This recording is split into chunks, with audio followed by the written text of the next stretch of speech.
Em Listra, onde param depois, tudo acontece semelhante. E ali faz um discurso que nunca chega a falar de Jesus. Nunca fala de Jesus. Fala do Deus vivo, que fez o céu e a terra, o mar e tudo quanto nele se encontra. Mas de Jesus, nem uma palavra. E então, partiram para Derbe. No dia seguinte, partiu, diz o texto, partiu, é Paulo. Paulo partiu para Derbe com Barnabé. Quer dizer, o Barnabé já perdeu a palavra. Agora já é só uma companhia passiva, silenciada. Porque o Paulo, onde estiver, é assim. Silencia todos os outros. Não dá a palavra. Não é maiútico. É lei. É fariseu. É doutor da lei. É o fanatismo.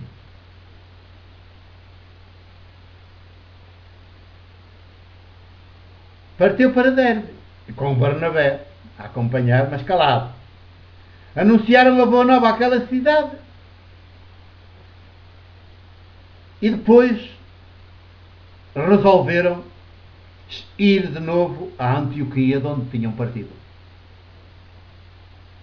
E quando chegaram a Antioquia, reuniram a igreja que lá se encontrava, a tal igreja cristã, não jesuânica. A igreja do judaísmo que já afirmava que o Messias tinha chegado. O Messias é o Cristo, já tinha chegado e é vencedor, esmagador. Reuniram essa igreja e contaram tudo o que Deus fizera com eles. E como abrira aos pagãos a porta da fé. Da fé judaica. Não era a fé de Jesus. Porque esse era o projeto de poder político do judaísmo. É que todos os outros povos tinham de aderir à fé dos judeus, aceitar a lei judaica, até serem circuncidados, aceitarem todas as tradições do judaísmo para poderem ter acesso à salvação. Fora disso não se salvavam. Porque o único povo eleito eram os judeus. Isto é uma aberração, um absurdo. Mas é isso que se ensina. E ainda hoje as igrejas ensinam. Ainda continuam a dizer que os judeus são o povo eleito.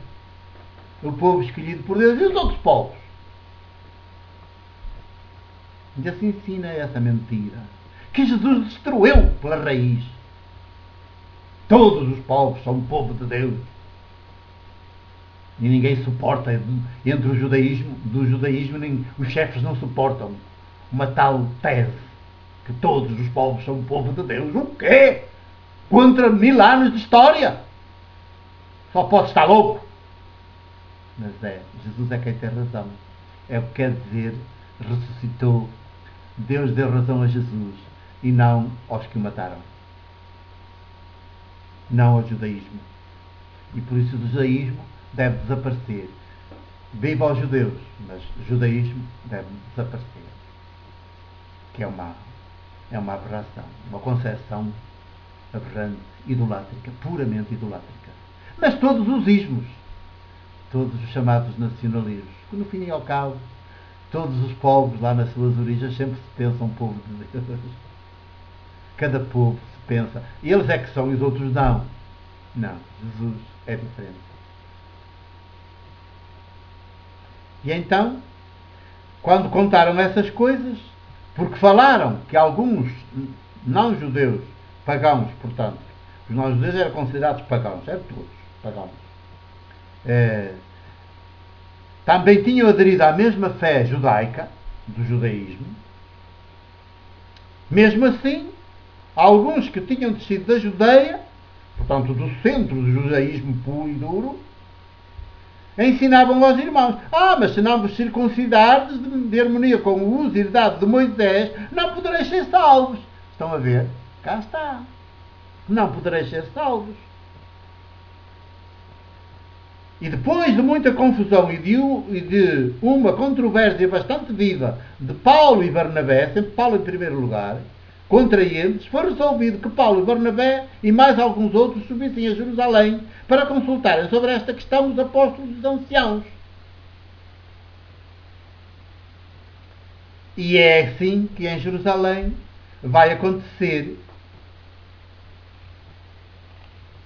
o chamado Concílio de Jerusalém, a Assembleia de Jerusalém, que foi, de certa maneira, determinante, não em termos de Jesus, porque quem vence a Assembleia de Jerusalém não é Pedro, que já estava lá a proclamar o projeto Jesus e o seu projeto político contra o projeto de poder político do judaísmo. Quem vence nesta Assembleia de Jerusalém, é o primeiro concílio de Jerusalém, que, assim, que gostam mais de se lhe chamar nas igrejas, é Tiago, o que presidia a igreja no templo de Jerusalém. Tiago, o irmão de Jesus, que não tem nada a ver com Jesus. É o seu oposto, o seu antípoda. E por isso está ali no templo, como uma espécie de sumo sacerdote. E é ele quem ganha esta Assembleia. É certo que reconhece que essa história da circuncisão e essas coisas assim realmente não faz muito sentido andarem a impor isso aos não-judeus, aos pagãos, aos outros povos. Todos os não-judeus eram todos pagãos, para eles, para os judeus. E então reconhece, faz aí uma certa cedência, mas com habilidade, no discurso que ele profere e que aqui está resumido neste capítulo 15. Ele aceita que não se imponha, por exemplo, a circuncisão, determinadas outras normas judaicas, mas nada de mudar de fé. Podiam ser judeus de segunda classe. Entravam, mas não eram iguais aos autênticos, aos judeus puros e duros.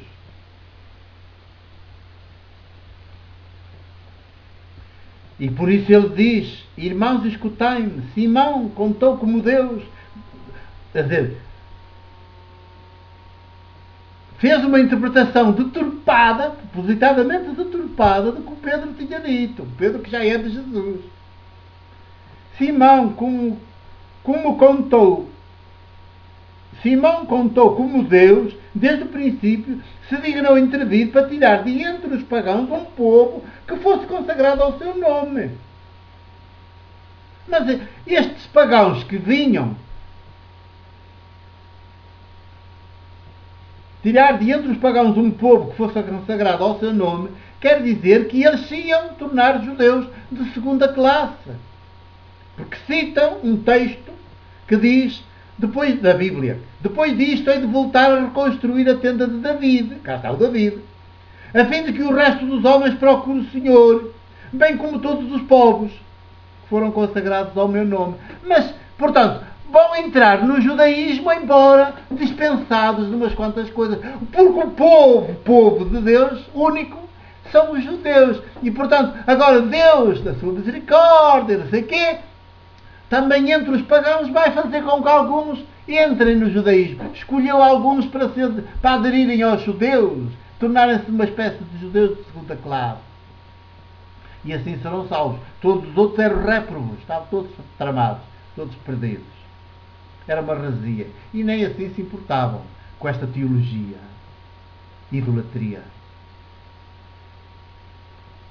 Uma teologia excluente dos povos, uma teologia assassina, cruel, só pode ser de um ídolo, uma teologia do Deus ídolo, não a teologia do Deus que se nos revela em Jesus e no seu projeto político.